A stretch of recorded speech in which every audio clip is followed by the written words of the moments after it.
Yo quiero invitarles que me acompañen a 1 de Samuel capítulo 4 y vamos a leer del verso 19 al verso 22.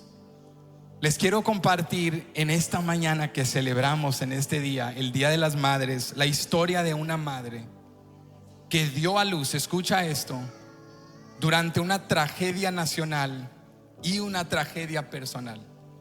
Mientras esta mujer estaba dando a luz, recibe la noticia de que su nación ha perdido una batalla, de que miles de hombres han muerto, de que su suegro ha muerto, de que su esposo ha muerto, de que su cuñado ha muerto, y ella misma al dar a luz con todo este dolor está muriendo. ¿Te puedes imaginar esta situación? Es una situación trágica. Pero en este proceso de dar a luz en medio de esta tragedia, esta mujer declara con convicción que lo que más le dolió en toda esta pérdida no era solo el luto y la pérdida de seres queridos, pero el hecho de que el arca del pacto había sido capturada y de que la gloria de Dios había traspasado y había dejado a Israel. Lo que más le dolió a esta mujer, lo que más le importó, no es que la pérdida de sus seres queridos no le haya importado. Escúchame bien, lo que más le importó es que habían perdido la gloria y la presencia de Dios. Y en la declaración de esta madre, de esta mujer, aprendemos profundas lecciones. Estamos en 1 de Samuel 4, verso 19 al verso 22. ¿Lo tenemos? Dice así la palabra del Señor: y su nuera, la mujer de Finés, que estaba encinta, cercana al alumbramiento, oyendo el rumor que el arca de Dios había sido tomada, y muerto su suegro y su marido, se inclinó y dio a luz, porque le sobrevinieron sus dolores de repente. Y al tiempo que moría, le decían las que estaban junto a ella: no tengas temor, porque has dado a luz un hijo. Mas ella no respondió ni se dio por entendida, y llamó al niño Icabod. ¿Cómo lo llamó? Icabod, diciendo: traspasada es la gloria de Israel por haber sido tomada el arca de Dios y por la muerte de su suegro y de su marido. Dijo pues: traspasada es la gloria de Israel porque ha sido tomada el arca de Dios. Yo quiero hablarte en este día bajo el tema: nada importa más. ¿Por qué no lo dices conmigo en voz alta? Nada importa más. Inclina tu rostro conmigo y vamos a orar. Padre, te damos gracias por tu presencia, porque en tu presencia hay plenitud de gozo, porque nada importa más que tu presencia. Y te damos gracias porque nos has brindado el acceso a tu presencia por medio de Jesucristo.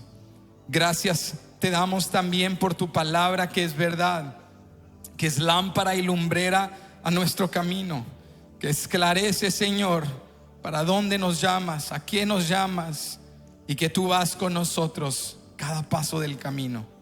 Pedimos que nos hables en este día de una manera personal y convincente, que nos sacudas, que nos incomodes, Señor, para que podamos reconocer y despertar y darnos cuenta quizá de lo que hemos descuidado, quizá de que hemos sido negligentes, quizá estamos sentados bebiendo té, pasando un buen tiempo y no nos estamos dando cuenta que el barco se está hundiendo.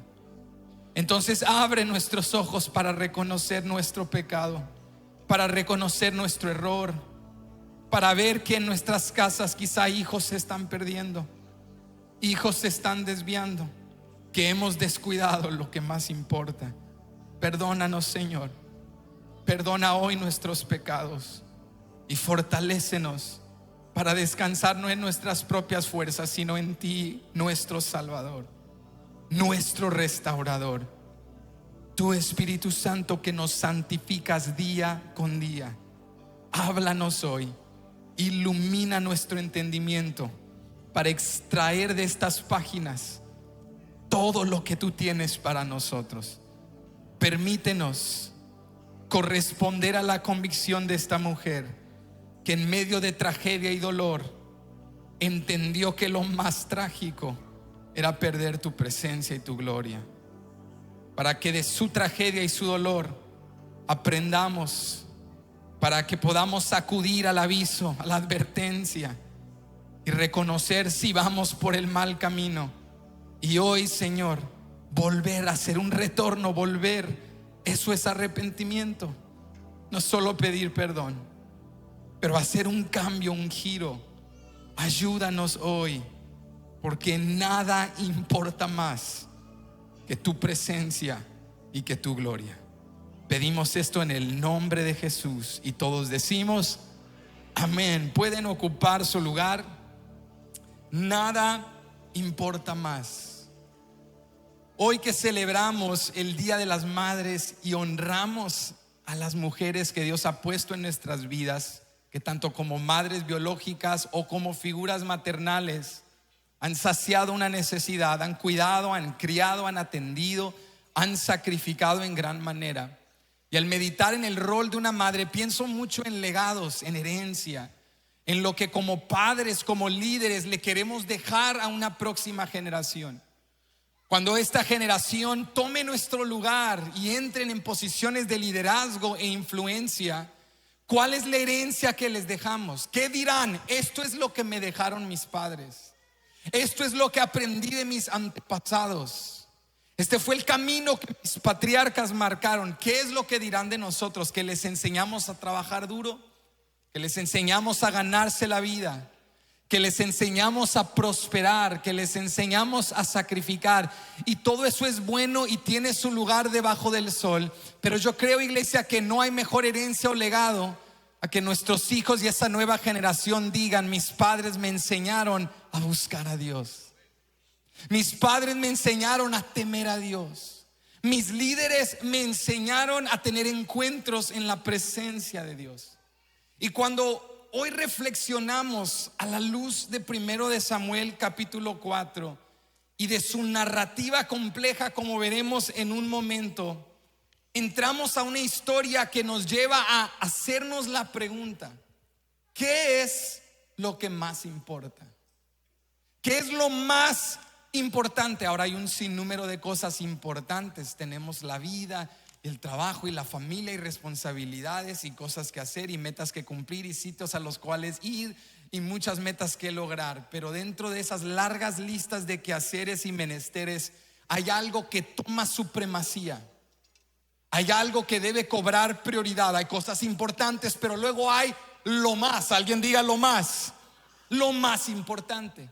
Y en 1 de Samuel capítulo 4 nos encontramos con una mujer. No sabemos su nombre, no sabemos su contexto. Es más, lo único que sabemos acerca de ella son dos cosas. Número uno, que era la esposa de Finés, que era hijo del sumo sacerdote llamado Elí. Y en segundo lugar, que estaba embarazada. Es lo único que sabemos acerca de esta mujer. Y su historia es extraordinaria porque ella da a luz durante una tragedia nacional y, como vimos hace un momento, una tragedia personal.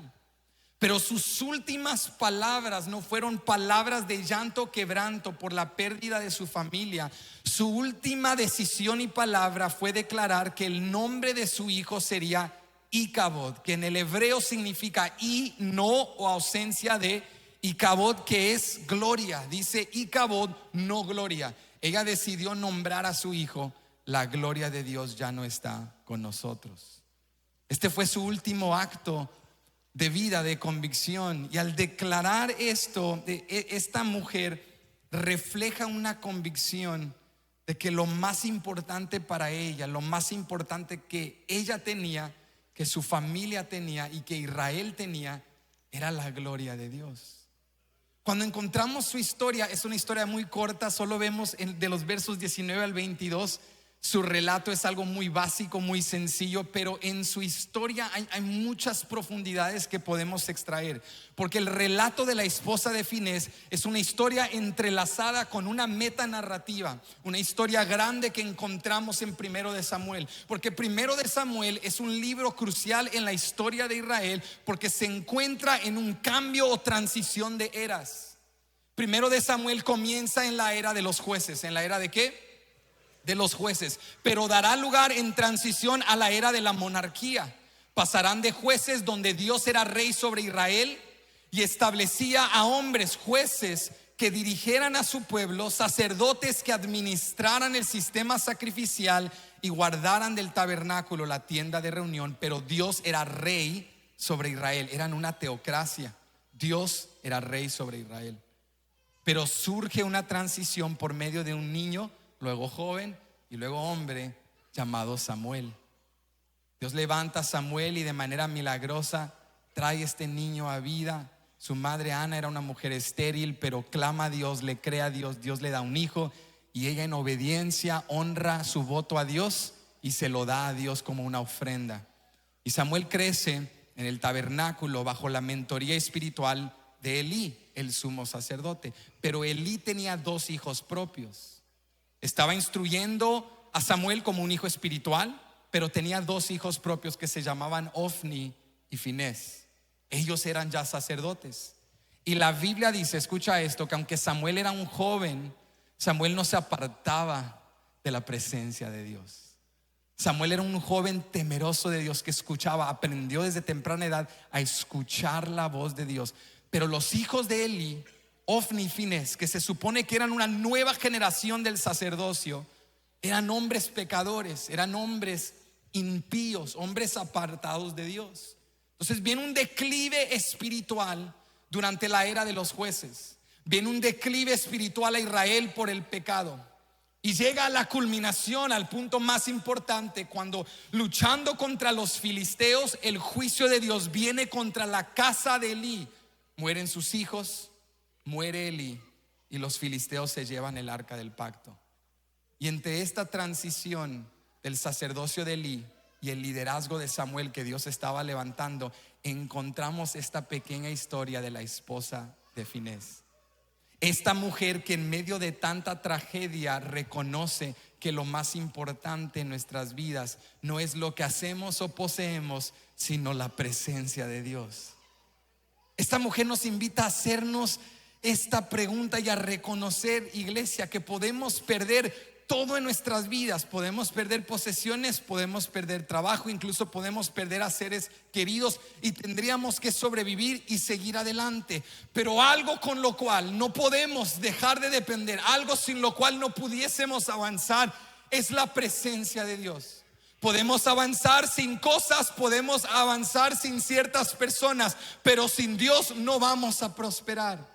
Sin Dios no vamos a florecer. Y quizá alguien hoy se pregunte, pero ¿por qué es la presencia de Dios tan indispensable? ¿Por qué es la presencia de Dios tan importante? ¿Por qué es la presencia de Dios tan crucial? Porque en la presencia de Dios, Dios hace lo que solo Él puede hacer. En la presencia de Dios hay gozo duradero. En la presencia de Dios hay paz que sobrepasa todo entendimiento. En la presencia de Dios, lo que para el hombre es imposible, para Dios es cosa fácil y ligera. En la presencia de Dios, enfermos son sanados, cadenas son rotas. En la presencia de Dios hay poder y hay libertad, porque donde está el Espíritu del Señor, allí hay libertad.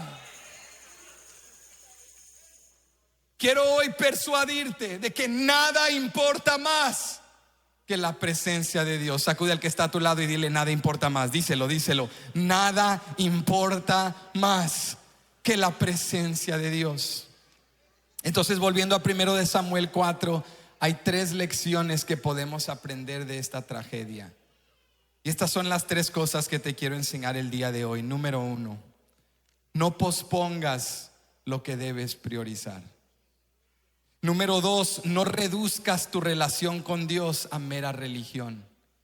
Y número 3, no descuides lo que más importa, su presencia.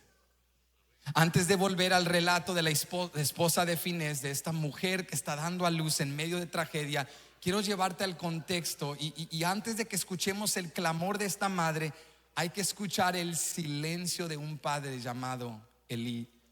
Y yo quiero que tú vuelvas conmigo a 1 Samuel 4, pero vamos a ir al contexto, versículo 12 en adelante. Y lo primero que aprendemos en esta historia es que debemos no posponer lo que deberíamos de priorizar. Estamos en 1 Samuel 4, versículo 12. Escucha esto, dice aquí: y corriendo de la batalla, un hombre de Benjamín llegó el mismo día a Silo, rotos sus vestidos y tierra sobre su cabeza. Y cuando llegó, he aquí que Elí estaba sentado en una silla vigilando junto al camino, porque su corazón estaba temblando por causa del arca de Dios. Llegado pues aquel hombre a la ciudad y dadas las nuevas, toda la ciudad gritó. Cuando Elí oyó el estruendo de la gritería, dijo: ¿qué estruendo de alboroto es este? Y aquel hombre vino a prisa y dio las nuevas a Elí. Era ya Elí de edad de 98 años. ¿Cuántos años tenía? Era ya un anciano, 98 años, y sus ojos se habían oscurecido, de modo que no podía ver. Dijo pues aquel hombre a Elí: yo vengo de la batalla, he escapado hoy del combate. Y Elí dijo: ¿qué ha acontecido, hijo mío? Y el mensajero respondió diciendo: Israel huyó delante de los filisteos, y también fue hecha gran mortandad en el pueblo, y también tus dos hijos Ofni y Finés fueron muertos, y el arca de Dios ha sido tomada. ¿Nunca te ha pasado que alguien viene y te trae malas noticias sobre malas noticias? Dicen: bueno, perdimos el trabajo. ¿Qué? Y también se me ponchó la llanta mientras venía llegando. ¿Qué? Y también nuestro niño tiene fiebre. Dice: ya no quiero más también. Ya párale, ya no más. No abras tu boca. Hasta ahí puedo. ¿Te puedes imaginar cómo se siente Elí? Está sentado a la puerta del tabernáculo mirando la carretera. Su corazón está ansioso, desesperado, porque se han llevado el arca del pacto a la batalla. Y viene este mensajero de la tribu de Benjamín. Escucha los gritos, el llanto. Le dice: ¿qué ha pasado? Le dice: perdimos la batalla, miles han muerto, tus hijos han muerto, y el arca del pacto ha sido tomada. ¿Cómo crees que se siente Elí? Mira lo que sucede. Fue tanto la tragedia. Mira lo que dice verso 18. Y aconteció que cuando él hizo mención del arca de Dios, Elí cayó hacia atrás de la silla al lado de la puerta y se desnucó y murió, porque era hombre viejo y pesado, y había juzgado a Israel 40 años. Ahora, cuando entramos a este punto trágico y escuchamos de la muerte de los hijos de Elí y de la tragedia en Israel, yo creo que tenemos que leer esto con una perspectiva de aprendizaje. Porque al leer esta historia, creo que algo que puede surgir en todos nosotros es la comprensión de que Elí no comenzó de esta manera. Elí no comenzó de esta manera trágica. Nadie inicia su liderazgo, su sacerdocio diciendo: quiero morir cayendo, desnucado, desconectado, muerto, indiferente, sentado al lado de la carretera, perdiendo a mis hijos. Nadie quiere terminar en esa tragedia. Entonces la pregunta es: ¿qué hizo Elí para llegar a este punto trágico? Porque nosotros queremos evitar eso, porque queremos la bendición de Jehová. ¿Cuántos dicen amén? Entonces, ¿cuál fue el error que cometió Elí, o los errores en estilo de vida que los llevaron a este punto de perder todo lo que Dios le había confiado y experimentar el juicio de Dios? ¿Cómo se fue el siervo de Dios, el sumo sacerdote y juez, de tener una posición de influencia y liderazgo a perderlo todo? Y cuando estudiamos el contexto nos damos cuenta de que Elí termina en tragedia porque Elí pospuso lo que debía de haber priorizado. Elí descuidó lo más importante. Como sacerdote, él tenía autoridad y responsabilidad. Él era el mediador entre Dios y el pueblo. Él tenía la responsabilidad de cuidar el tabernáculo, de gobernar en nombre de Dios, administrando el gobierno de Dios como juez, de guardar el sistema sacrificial, de mantener un estándar de santidad. Sin embargo, la Biblia dice que Elí estaba batallando con una lucha interna en su casa, y esa lucha era la lucha de sus hijos. La Biblia dice que sus hijos Ofni y Finés eran hombres impíos. Y esto nos debe sacudir, porque sabes que puede haber gente en la iglesia más impía que gente que está fuera de la iglesia. Sabes que muchos de nosotros podemos estar aquí y estar tan desconectados de Dios, tan desenfocados de las cosas de Dios.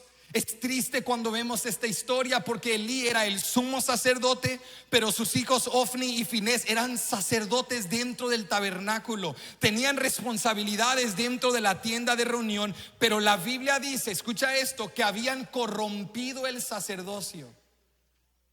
habían pecado contra Dios, no respetaban la ley de Jehová y no conocían a Jehová.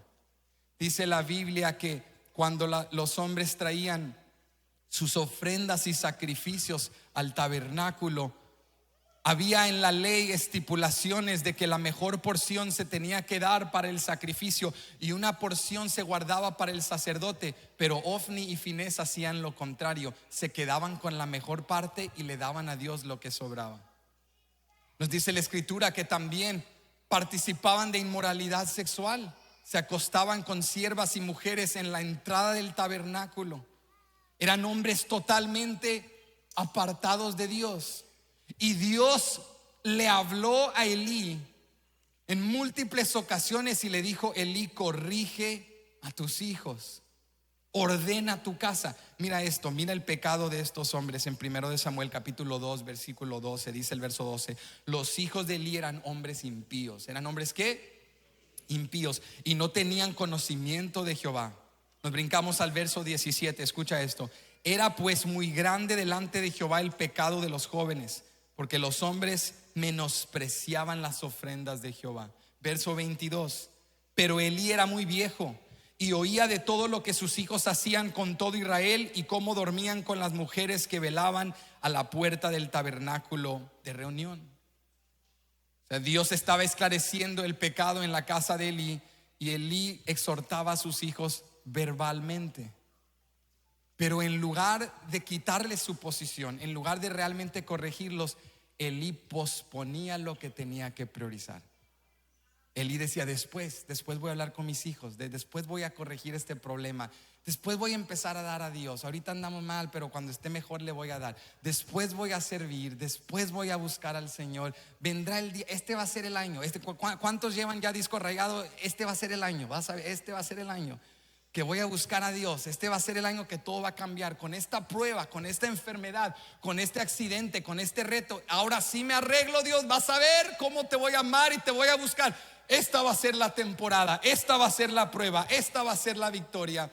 Posponiendo y posponiendo lo que deberíamos de priorizar.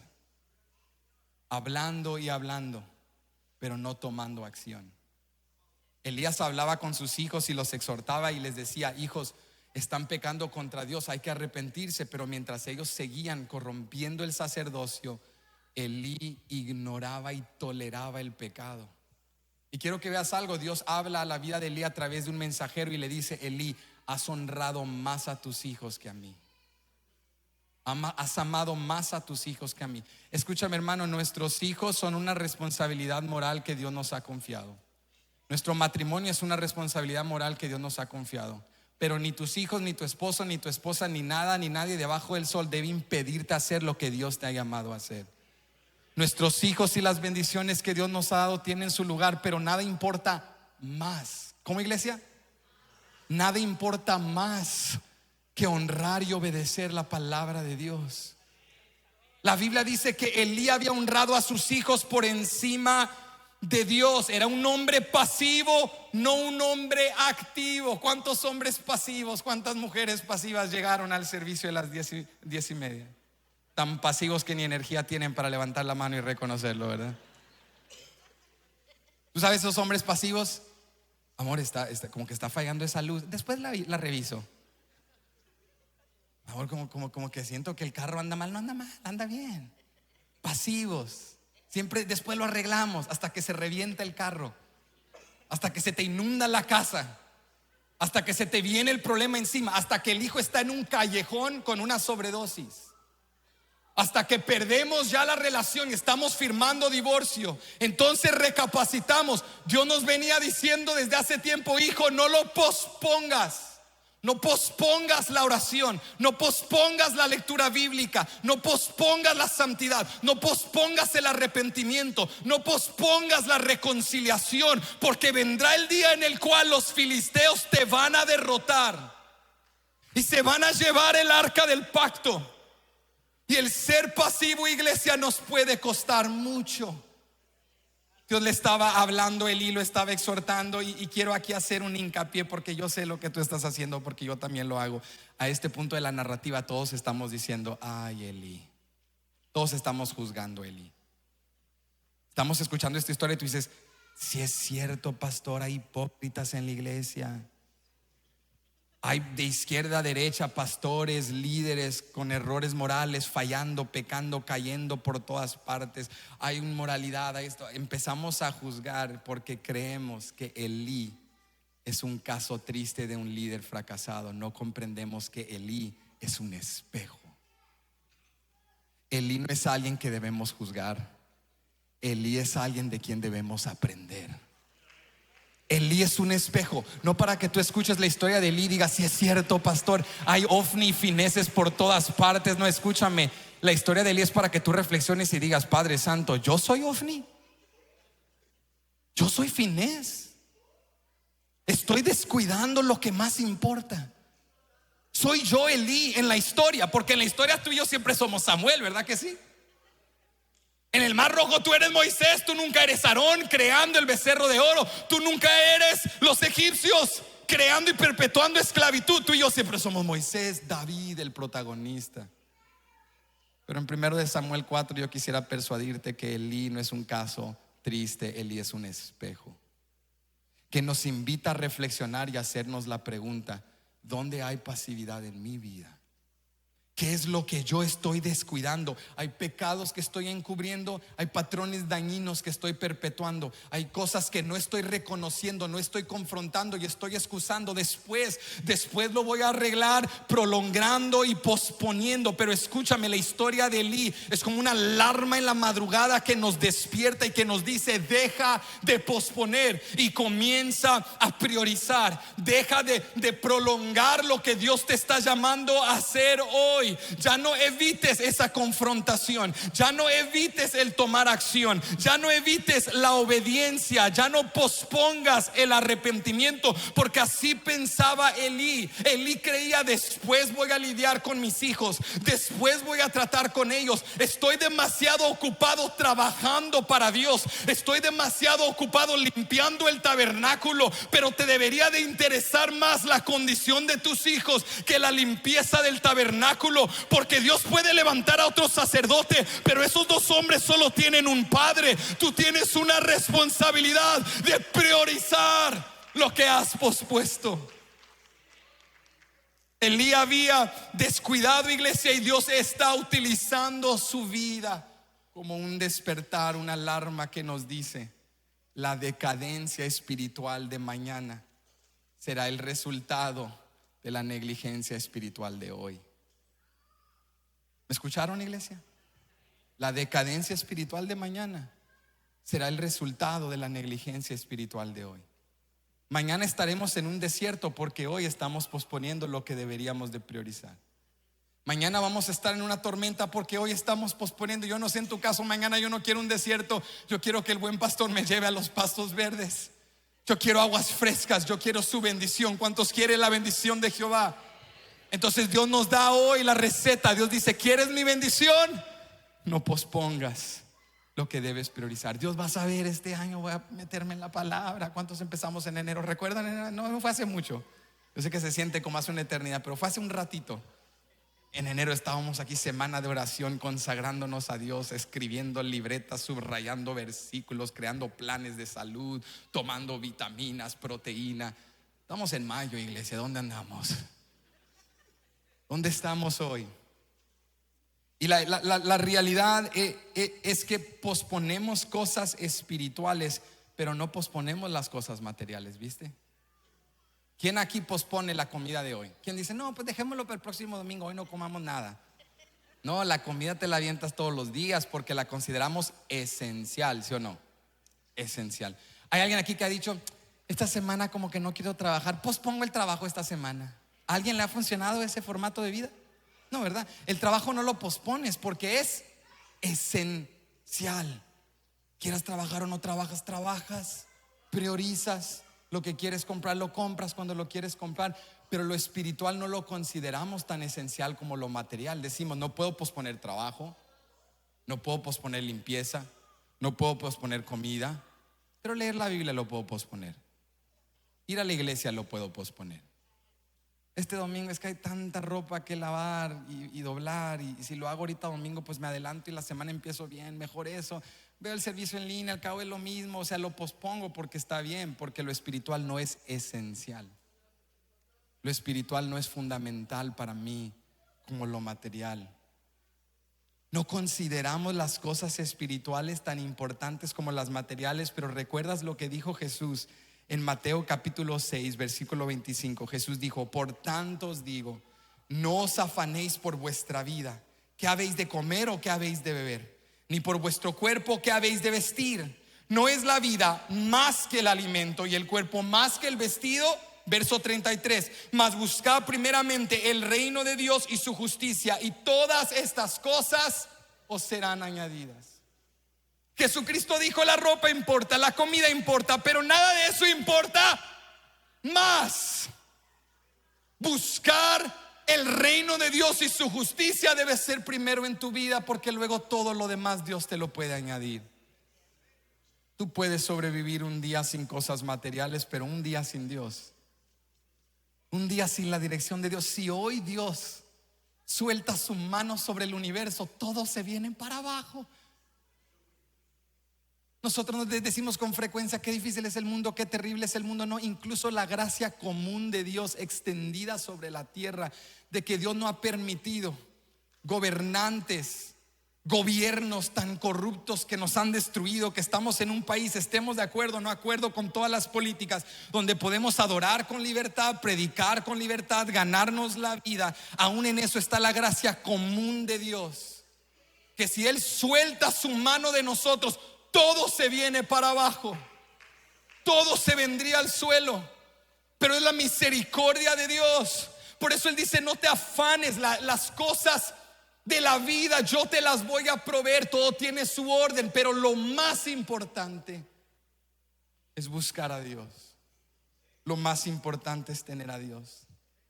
No priorices una carrera, conveniencia, una emoción por encima de lo que Dios te está llamando a hacer. Escúchame, nada importa más que buscar a Dios. Entonces no pospongas lo que Dios te está llamando a hacer.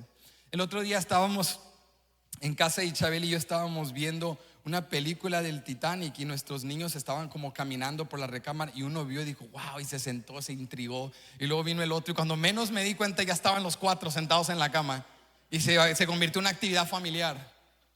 Y estábamos todos en la cama, y me empieza a preguntar uno de mis niños, el más pequeño, me dice: papá, ¿esto realmente sucedió? Le digo: sí, así como estás viendo, esto fue así. Me dijo: esto es increíble, tanta gente murió, pero ¿por qué? Y comencé a indagar la historia y se la comencé a contar. Y lo que más le intrigaba cuando estábamos viendo la escena de que el Titanic ya había perdido totalmente el control y estaba ya hundiéndose del todo, estaba totalmente así convertido hacia arriba y se estaba hundiendo, y gente estaba saltando, gente estaba perdiendo el control. Mi hijo me dice: papá, ¿por qué esa gente esperó hasta el último momento? ¿Por qué no corrieron a botes salvavidas? ¿Por qué no acudieron a ayudantes? Y le dije, por lo que estaba leyendo, le dije: ¿sabes? Lo más triste es que muchos no estaban conscientes de lo que estaba pasando. Y lo más triste de la historia del Titanic, este barco que en 1912 se hunde, viajando de Inglaterra a la ciudad de Nueva York, y en el camino tiene un naufragio, escucha esto, evitable. Era un naufragio evitable. Murieron 1,500 personas. Un poco más de 760 personas sobrevivieron, pero 1,500 personas murieron. Y muchas de esas personas no tenían que morir, porque había más espacio en botes salvavidas, porque había una mejor manera de haber administrado el apoyo. Pero por falta de comprensión de lo que estaba pasando, porque gente no asimilaba, porque muchos creían: este bote es indestructible, esto no nos puede pasar a nosotros. Le decía a mi hijo, leía historias verídicas, tú puedes comprobar esto en la historia, no en todos los casos, pero hubieron muchas personas que documentaron esto, y está comprobado que mientras el barco se hundía, había gente volviendo a sus recámaras para acumular sus joyas, para tomar sus bienes más preciados. Leía un relato de un hombre que mientras él pasaba, dice que él iba corriendo y que miraba a gente sentada acabándose su té, porque decían: yo de este barco no me bajo sin acabarme mi té, porque no había un sentido de urgencia. prolongando lo que tenían que haber estado priorizando. Le dije a mi hijo, lo más triste, hijo, es que esto fue algo evitable.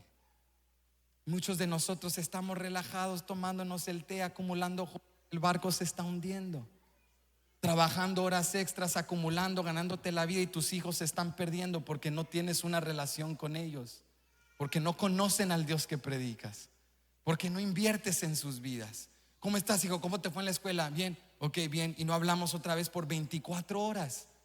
Pero las redes, sus amigos, la cultura y Satanás les están hablando todos los minutos del día. Y tú les brindas un ¿cómo te fue? Bien, bien, bye. Tus hijos necesitan más que eso. Y Dios necesita hoy, nos está llamando a despertar. Él quiere un pueblo que abra sus ojos y se dé cuenta: ¿cómo vamos a tomarte y acumular joyas si el barco se está hundiendo? Y este naufragio es evitable. No tenemos que morir. Israel no tenía que experimentar la destrucción. Escúchame bien. Dios le estaba hablando a Elí. Si Elí se hubiese arrepentido, si Ofni y Finés se hubiesen arrepentido, si los ancianos hubiesen consultado a Dios: Dios, ¿debemos pelear con los filisteos o no? ¿Llevamos el arca o no? Nada de esto hubiese sucedido. Pero Elí, mientras el barco se hundía, decía: después hablo con mis hijos, ahorita me acabo mi té.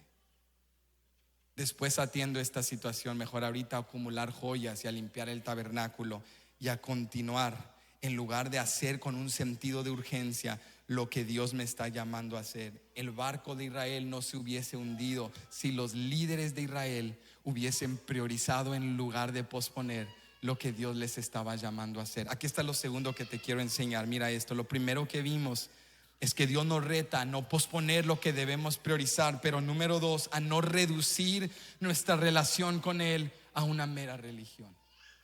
Aprendemos del error de Elí, pero escúchame, aprendemos también del error de Israel. Si tú vas conmigo al contexto primero de Samuel 4, pero versículo 1, quiero que veas cómo Israel fue a batalla contra los filisteos sin el consejo de Dios. Mira esto, dice el verso 1: y Samuel habló a todo Israel. Por aquel tiempo salió Israel a encontrar en batalla a los filisteos y acampó junto a Ebenezer. Y los filisteos acamparon en Afec. Y los filisteos presentaron la batalla a Israel. Y trabándose el combate, Israel fue vencido. ¿Israel fue qué? Israel fue vencido delante de los filisteos, los cuales hirieron en la batalla en el campo como a 4,000 hombres. Ahora hay algo ausente en los versos 1 y 2 que era crucial, pero está ausente. ¿Sabes quién está ausente en los versos 1 y 2? Dios. Nunca consultan a Dios. Nunca le preguntan a Dios: debemos luchar contra los filisteos, debo emprender este trabajo, debo de abrir esta empresa, debo entrar a esta relación, sería esta una mala decisión para mi matrimonio, Dios debería de hacer esto con mis hijos. No consultan a Dios porque no tenían una relación con Dios, eran solo partícipes de una religión. Habían reducido la relación con Dios a una mera religión, costumbres, tradiciones, liturgia, práctica, pero no había comunión. No consultan a Dios. Entre el capítulo 3 y el capítulo 4 de primero de Samuel hay un espacio de varios años, no sabemos exactamente cuántos, pero es claro que en primero de Samuel 3, Samuel, el joven, es aún pequeño, pero en primero de Samuel 4 es ya un hombre, ya ha crecido, ya está establecido como profeta. Pero aunque los años han pasado, Elí y su casa siguen el mismo pecado. Elí, ahora que tiene 98 años, está ciego, y su ceguera física es un paralelo de su ceguera espiritual. Así como no ve físicamente, espiritualmente ya no ve la condición de su casa. Sus hijos Ofni y Finés siguen en pecado. Y mientras esto está pasando, nos dice el contexto que había una tensión de territorio entre los filisteos y los israelitas. Y los filisteos están causando conflicto para Israel. Y date cuenta que Israel, en lugar de consultar a Dios, deciden ir a batalla contra los filisteos y van a la batalla contra ellos. Y en esta relación superficial con Dios, donde creen porque somos el pueblo de Dios, eso garantiza que Dios nos dará la victoria. Pero no debemos confundirnos, hermano. El hecho de que vengamos a la iglesia no nos exime del sufrimiento. El hecho de que vengamos a la iglesia y seamos cristianos no nos exime del dolor. Dios nunca le dijo a Israel que entrara a esa batalla. Dios nunca les dijo que les daría la victoria, pero ellos avanzan sin la dirección de Dios y perdieron la batalla. Y escucha bien, lo leímos hace un momento, perdieron a 4,000 hombres. Ahora, ¿tú te imaginarías que después de esta pérdida la reacción de los israelitas sería luto, rasgar sus vestidos, quebrantarse ante Dios, arrepentirse y buscar su dirección? ¿Verdad que sí? Ha sido una batalla que Dios no te llamó a entrar, perdiste la batalla, perdiste a 4,000 hombres. Ese es como un buen momento para recapacitar y decir: andamos mal. ¿Están conmigo? Pero no, los israelitas no hicieron eso. Los israelitas, a lo contrario, fueron a los ancianos, y los ancianos, otra vez, sin consultar a Dios, en lugar de buscar la dirección de Dios, resultaron con una superstición. Porque cuando reduces tu relación a Dios a una religión, esa superficialidad carece de poder, de autoridad. Quiero que veas esto en el versículo 3 a 4. Mira lo que dice el versículo 3. Cuando volvió el pueblo al campamento, los ancianos de Israel dijeron: ¿por qué nos ha herido hoy Jehová delante de los filisteos? O sea, en otras palabras, ¿por qué Dios no nos dio la victoria si somos el pueblo de Dios? Y si yo soy un hijo de Dios, yo debo de declarar y decretar, y las cosas se hacen y las puertas se abren. Yo digo que ese carro es mío, es mío. Yo digo que mis hijos se sanan, se deben sanar. Pero no hemos comprendido la voluntad y los propósitos de Dios. Israel está confundida. ¿Cómo permitió Dios que nos pasara esto? Mira lo que dicen: traigamos a nosotros de Silo el arca del pacto de Jehová, para que viniendo entre nosotros nos salve de la mano de nuestros enemigos. Quiero que notes algo conmigo. El verso 3 no dice que ellos dijeron: traigamos el arca del pacto, porque el arca del pacto es un símbolo de la presencia de Dios y Dios nos salvará. ¿Viste que no dijeron eso? Dijeron: traigamos el arca del pacto y el arca del pacto nos salvará. O sea, habían convertido un símbolo de la presencia de Dios en un amuleto mágico.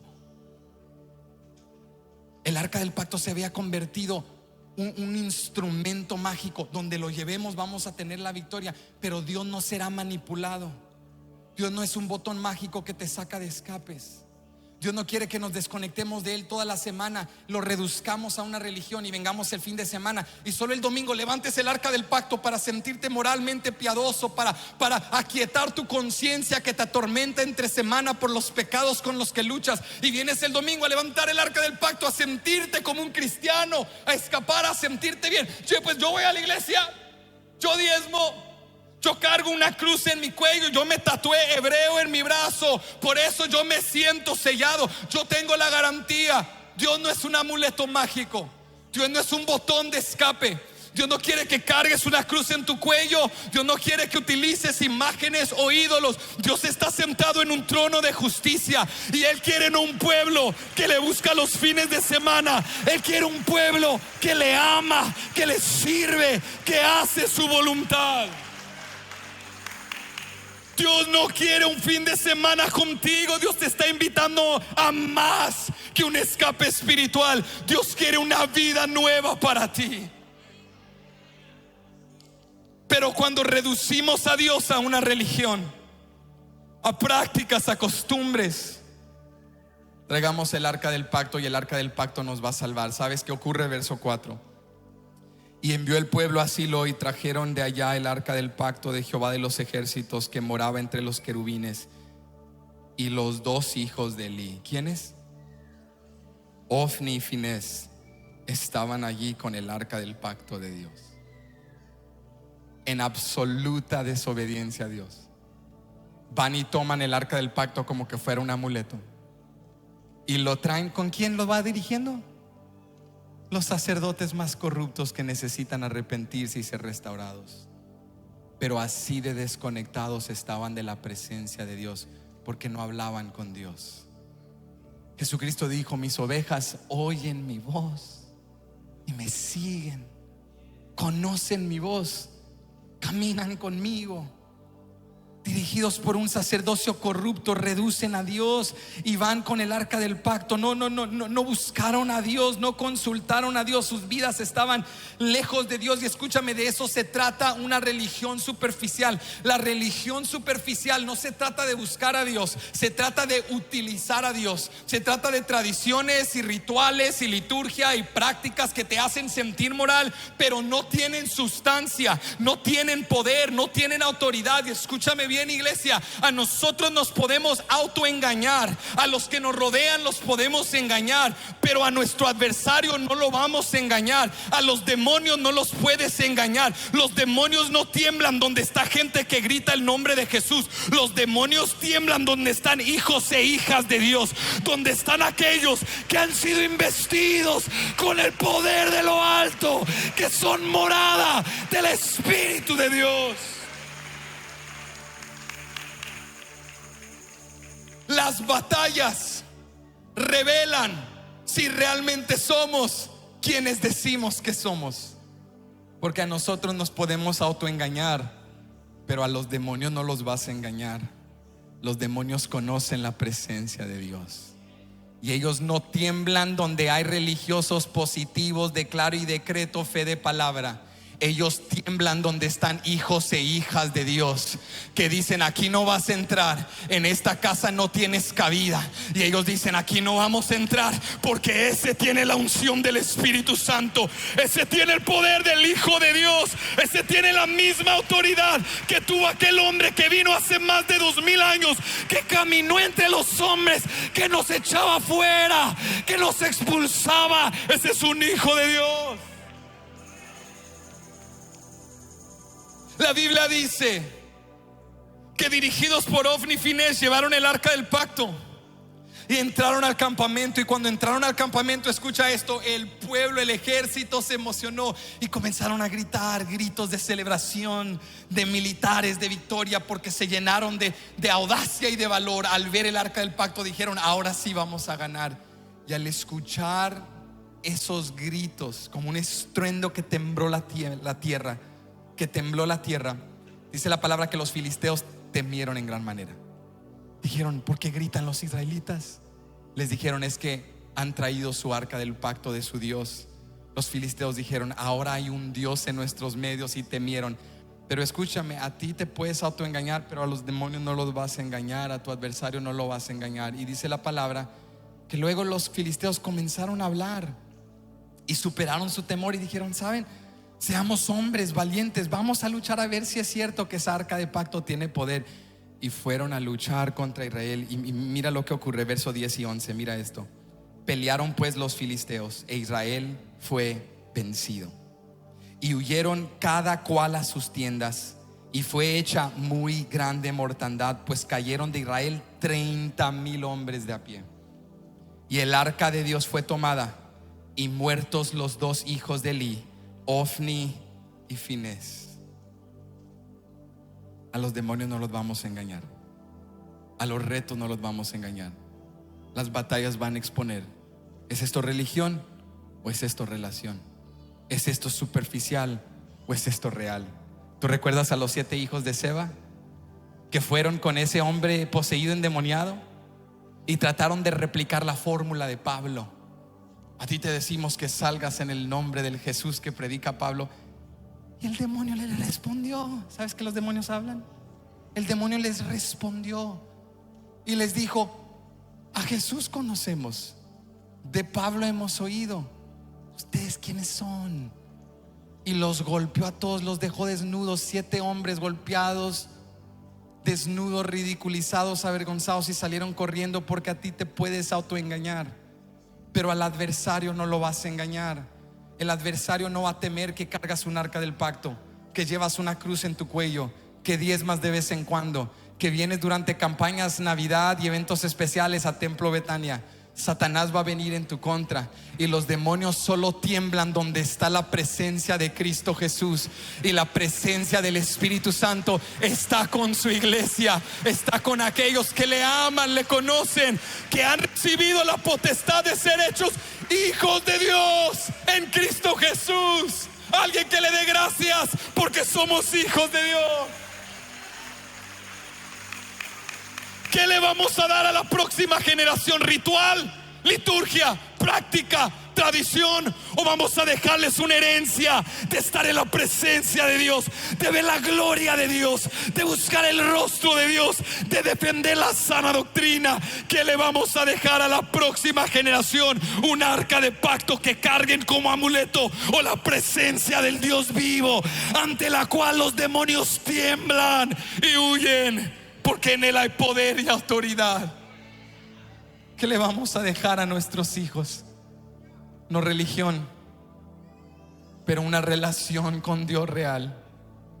Hijo, no seré perfecto, pero te enseñé a quién ir cuando no sabes qué hacer.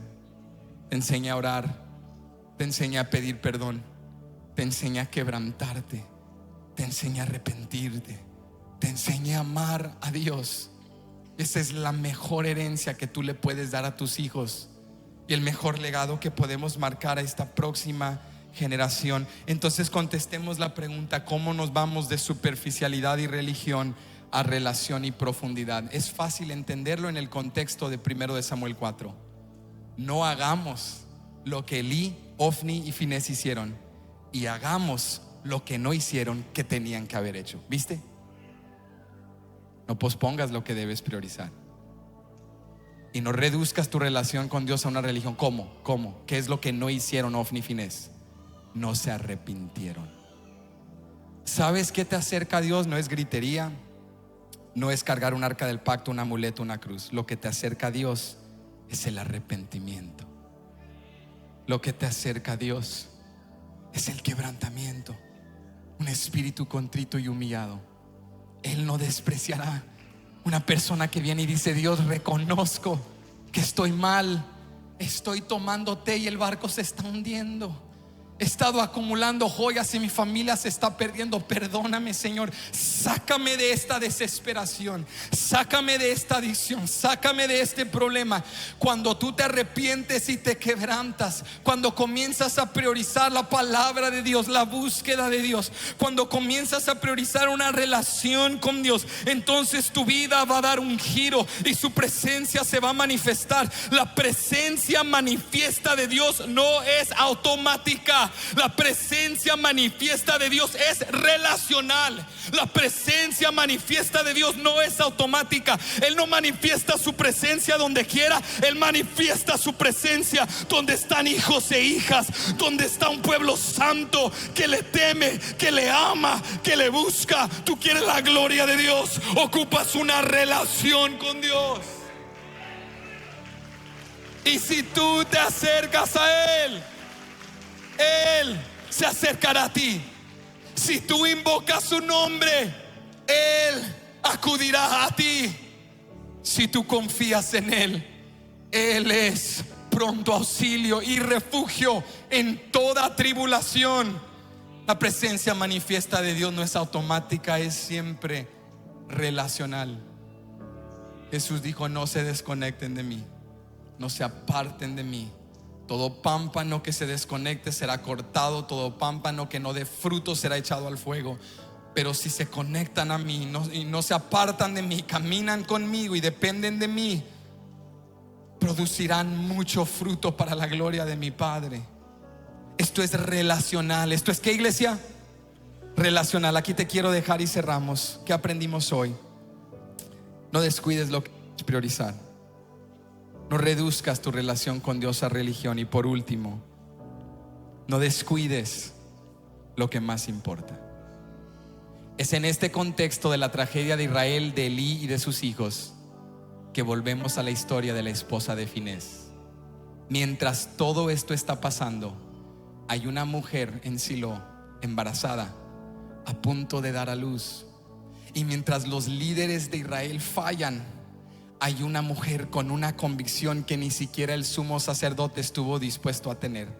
Hay una mujer que dice: nada importa más que la presencia y la gloria de Dios. Yo quiero animar a todas las madres que están aquí. Yo quiero decirte el día de hoy que orar por tus hijos, que ayunar, que leer la Biblia, que bendecirlos cuando salen de la puerta, que besarlos cada noche, que interceder por ellos no es pérdida de tiempo, no es una subresponsabilidad, no es menos importante que poner pan en la mesa, no es menos importante que una carrera o credenciales. Es lo más importante. Cuando tú clamas por ellos, cuando tú los unges, cuando tú invocas el nombre de Jehová, cuando tú declaras sobre ellos no lo que son, pero lo que van a hacer por una promesa a la cual te has aferrado, eso no es pérdida de tiempo, eso es lo más importante. Vamos, una madre que recupere su denuedo por buscar a Dios, que no se canse de hacer el bien, que no se canse de orar o clamar. Habemos un sinnúmero de fieles y santos el día de hoy que somos el resultado de mujeres que oraron, que clamaron, que lucharon para vernos en la casa de Dios, sirviendo al Dios en el cual han creído. En medio de esta narrativa hay una mujer embarazada, y fíjate, nos dice la Biblia que viene un mensajero, un soldado de la tribu de Benjamín, y mientras viene entrando a Silo, corriendo, el mismo día corrió sin parar desde el campamento de batalla hasta Silo, y cuando entra a Silo cansado, sucio, sus ropas rasgadas, tierra sobre su rostro y su cabeza, y viene entrando todo sucio. Es una escena trágica, y lo ve el pueblo y le dice: ¿qué pasó? Y comienza a decirles en alta voz, en repetición, el arca del pacto, el arca del pacto. ¿Qué pasó con el arca del pacto? ¿Qué pasó? El arca, se llevaron el arca del pacto, y la gente comenzó a llorar, a hacer luto, a gemir. Y Elí, sentado al lado de la carretera, escucha, se preocupa, dice: ¿qué pasó? Y viene corriendo el hombre hasta el sumo sacerdote, le dice: Elí, vengo de la batalla, dime, hijo, ¿qué pasó? Perdimos la batalla, miles han muerto, tuvimos que huir. Elí, Ofni y Finés han muerto, y se han llevado el arca del pacto. Cuando Elí escuchó que el arca del pacto había sido capturada, cayó atrás en su silla, se desnucó y murió allí en el momento. Y mientras todo esto está pasando, la esposa de Finés está en casa a punto de dar a luz con las parteras, y las mujeres están ahí a su lado, y ella dice: ¿qué está pasando? Tú tranquila, relájate, respira, ya casi está listo el bebé. No, ¿qué está pasando allá afuera? Y viene y escucha el rumor. Dicen que los filisteos se llevaron el arca, que han matado a miles, y escúchanos, perdónanos, pero mataron a Finés, y tu suegro, el sumo sacerdote, ha muerto también. Imagínate el dolor de esta mujer. Está a dar a luz, a punto de dar a luz, y le dicen: ha muerto tu suegro, tu esposo. El ejército de Israel está perdido, el arca del pacto se ha llevado. Y escucha esto: la mujer está tan superada por dolor que se está muriendo, y las mujeres le dicen: no temas, porque has dado a luz un hijo varón. O sea, no le dicen: no temas porque Dios es fiel, Dios estará con nosotros. No temas porque has dado a luz un hijo varón. ¿Saben por qué le dice eso? Porque para una mujer israelita dar a luz a un hijo varón era un gran honor. Ese hijo podía crecer, sustentarla, proveer, perpetuar el nombre, el apellido, el legado. Le dicen: en medio de todo este dolor, has recibido lo que una mujer israelita más desea. Tienes lo más deseado, tienes lo más precioso. Ha tenido un esposo corrupto, impío. No sabemos si él fue adúltero, incluso en el matrimonio siguió con las mismas prácticas, no sabemos. Pero esta mujer ha sufrido todo, y en esta tragedia y este dolor le dicen: ya no temas, tienes un hijo. ¿Y sabes qué hace esta mujer? A la mujer no le interesa que ha dado a luz un hijo. A la mujer no le afana más que todo la pérdida de su suegro, de su esposo. Lo que más le duele a esta mujer es que el arca del pacto ha sido tomada, y que la gloria de Dios ya no está en la casa de Israel. Y la mujer declara y dice: el nombre de mi hijo será Icabod, no más gloria. La gloria se ha ido. En su dolor, en su tragedia, esta mujer dijo: yo no voy a dejar un legado a la próxima generación, de pasividad, de posponer o de indiferencia. Quizá no seré sumo sacerdote, líder espiritual, general o capitán del ejército, pero con mi hijo le daré un nombre para que cada vez que mencionen su nombre recuerden la herencia que yo voy a dejar, que nada importa más que la gloria y la presencia de Dios. Hijo, cada vez que mencionen tu nombre, quiero que recuerdes, no repitas los errores de tus padres, no repitas los errores de la última generación. Nada importa más que la gloria de Dios.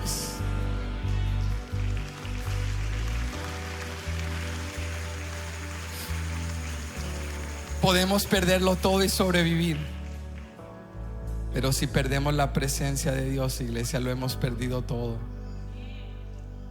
Escúchame bien, son buenas metas que tus hijos prosperen, florezcan, desarrollen, cumplan carreras, prosperen en la vida. Pero si hacen todo eso y no conocen a Dios, si hacen todo eso y no temen a Dios, la herencia más bella que tú les puedes dejar no son victorias sobre los filisteos, no es cargar un amuleto. Lo más bello que tú les puedes enseñar es a buscar, temer y amar a Dios. Nada importa más. ¿Cuántos están de acuerdo? Nada importa más. Esta mujer demostró una conexión, una convicción y una sensibilidad a Dios que ni siquiera los líderes de Israel tenían. La mujer dijo: Icabod, la gloria ha traspasado Israel. Y la gloria de Dios es lo que nos hacía especiales. La gloria de Dios es lo que nos hacía diferentes. La mujer murió ahí dando a luz. Lo que esta mujer no sabía es que aunque en las generaciones los hombres y líderes fallamos, el Dios de las generaciones nunca falla. Y lo que no pudo hacer Elí, Dios lo levanta en Samuel. Y lo que no pudo hacer Samuel, Dios hizo en Reyes. Y lo que no pudo hacer Saúl, Dios levanta a David. Y cuando David falló y no pudo, Dios prometió un reinado perpetuo. Y a lo largo de las generaciones, lo que cada personaje bíblico no pudo lograr, Dios honró cuando envió al verdadero Mesías. El que dijo: no dependerán de un hombre, de un profeta, de un juez, de un sacerdote. Yo soy el mediador entre Dios y los hombres para darte acceso a lo que más importa, para traspasar al velo y llevarte hasta la misma gloria de Dios. Y Satanás se puede llevar el arca, te puede encerrar el templo, pero nada ni nadie te puede quitar la presencia de Dios, porque Él mora en ti.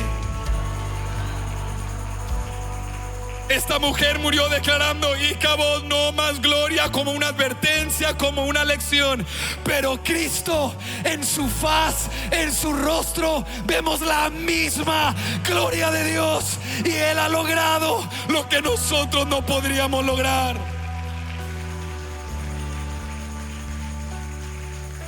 Entonces no pospongas, no reduzcas y no descuides. Priorízalo hoy. Entra a una relación profunda con Él. ¿Cómo? ¿Cuál es el primer paso? El arrepentimiento te acerca al trono de Dios. Y no descuides lo que más importa. Ponte de pie conmigo.